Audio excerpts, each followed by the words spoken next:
Hai everyone, selamat datang di channel YouTubeku.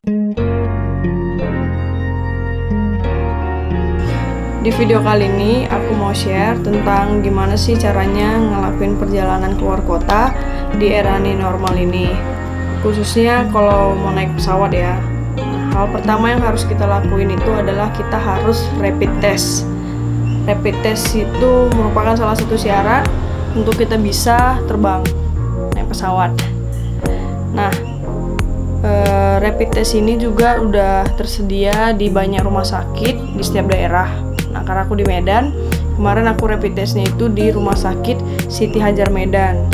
Kenapa di rumah sakit tersebut? Karena aku dapat informasi dari beberapa teman bahwasanya di rumah sakit ini ada menjalin kerjasama dengan beberapa maskapai. Contohnya Lion, Batik Air, AirAsia, ya itu. Nah, untuk maskapai tersebut itu dikenakan biaya sebesar 95.000. Nah, untuk maskapai yang di luar yang aku sebutkan tadi seperti Citylink, Garuda dan lainnya itu harganya 150.000.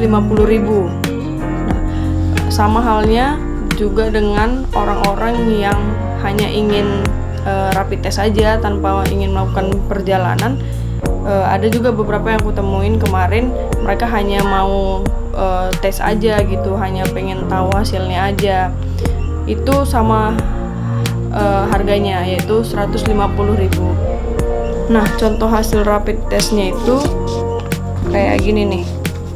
Ini amplop, isinya itu ada 2 lembar kayak gini. Nah, ini udah ada stempel-stempel karena kemarin aku udah pakai surat rapid ini waktu mau terbang. Nah, kayak gini contoh suratnya. Oke, terus satu lagi itu namanya surat keterangan sehat, nanti dikasih dari rumah sakit ini. Nah, kalau kita sudah punya surat rapid ini, barulah kita bisa melakukan perjalanan naik pesawat. Kemarin aku tes rapid ini H-1 sebelum keberangkatan. Jadi misalkan besok aku berangkat, aku tes rapidnya hari ini. Dan hasilnya ini, surat ini berlaku selama 14 hari terhitung sejak tanggal kita tes rapid. Ya, aku ini kan berangkat tanggal 14 akunya kemarin. Jadi aku tes rapid itu di tanggal 13-nya. Nah, mulai dari tanggal 13 itu udah berlaku surat ini. Jadi kalau 14 hari ini sampai tanggal 26 kemarin. Setelah itu kita datang ke bandara. Di bandara nanti kalau di Kuala Namu itu di lantai 2 kita langsung ke kiri untuk memvalidasi rapid test kita ini, hasil rapid test kita ini. Jadi nanti di sana kita udah tunjukkan surat ini dan bakalan distempel sama yang memeriksa. Nah, ada satu hal yang banyak orang belum tahu, mungkin nanti di bandara kita harus mengisi data-data di sebuah aplikasi, namanya itu EHAC, nama aplikasinya. Bisa di search di App Store atau Play Store bisa.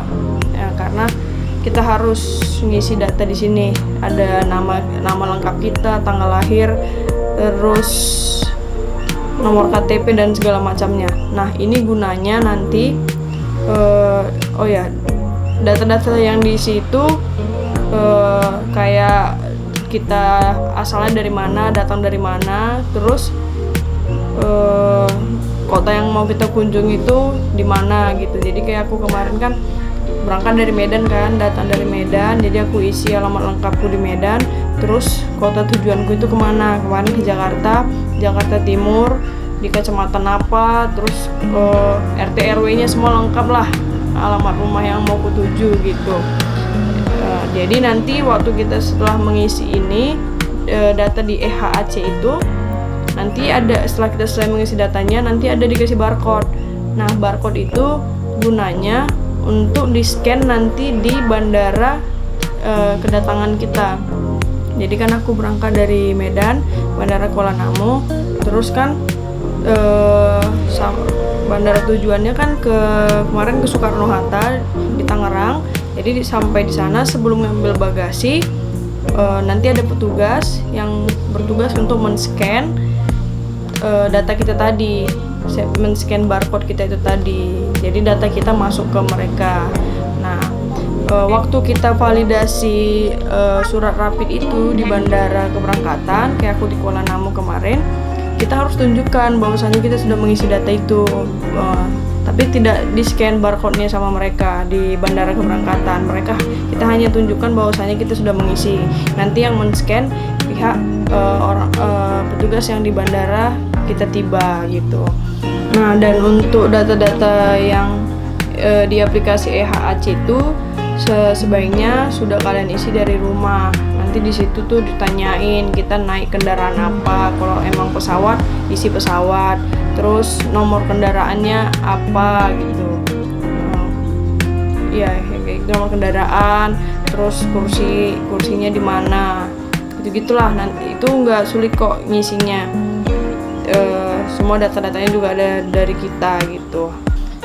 Itu sih tambahannya yang banyak masih orang yang nggak tahu. Hal ini memang terkesannya sepele dan mudah, cuman kemarin aku temui ada beberapa orang yang tergesa-gesa karena dia juga udah panik karena nggak tahu. Terus pesawatnya sudah mau terbang juga, dia sudah ada di menit-menit yang lumayan urgent sih. Nah, aku saranin juga buat teman-teman yang mau berangkat, berpergian keluar kota, sebaiknya 3 jam sebelum keberangkatan udah harus stay di bandara gitu. Jadi untuk mengantisipasi juga jika ada kendala-kendala yang tiba-tiba muncul, masih bisa diatasi karena kita masih punya waktu yang banyak.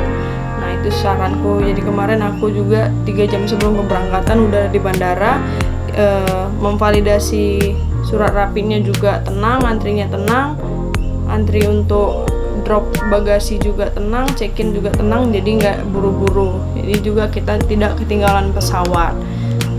Dan surat rapid ini kan berlaku 14 hari. Nah, aku kemarin itu ada melakukan 3 kali penerbangan. Pertama dari Medan ke Jakarta, terus dari Jakarta ke Jogja, dan dari Bandung ke Medan. Nah, di 3 kali penerbangan tersebut aku selalu menggunakan surat rapid ini karena masih berlaku selama 14 hari. Jadi kalau kita mau melakukan perjalanan lagi pun kita hanya menggunakan hasil rapid yang semula yang pertama kali kita tes itu. Jadi intinya selama masih berlaku selama dalam 14 hari itu kita masih bisa pakai ini. Dan sesuai pengalamanku, kemarin aku ada naik kereta api dari Jogja ke Bandung, dan ternyata di kereta api juga harus menggunakan rapid test.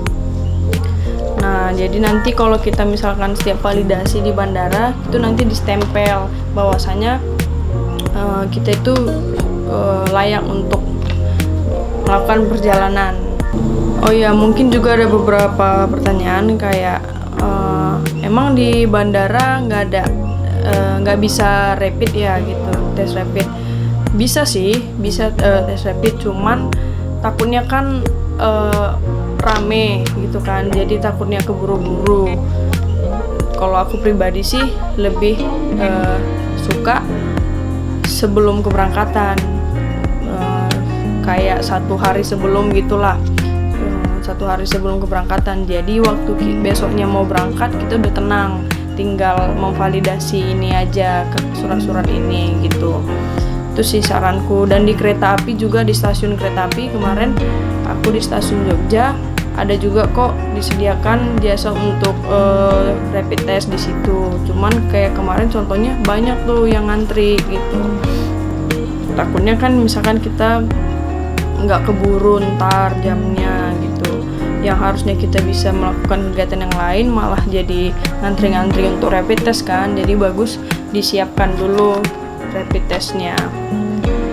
Ya begitu aja sih kayaknya sharing-sharing tentang melakukan perjalanan ini. Semoga sih bermanfaat video ini buat teman-teman yang mau melakukan perjalanan keluar kota.